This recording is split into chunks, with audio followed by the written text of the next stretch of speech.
Hello there. Welcome to my channel. At this moment, we shall learn conjunctions. Shall we begin? To sign for. Say for. For. Because.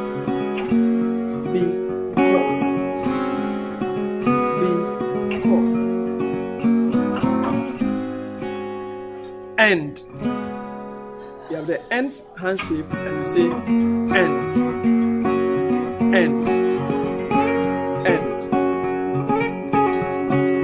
Not. You say not. Not.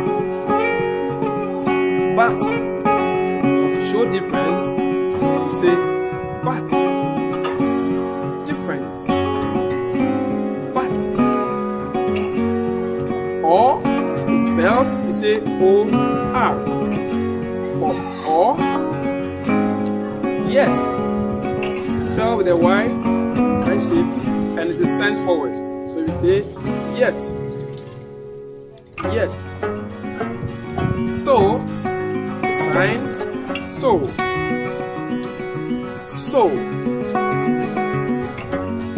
Thank you very much for your attention. Keep watching.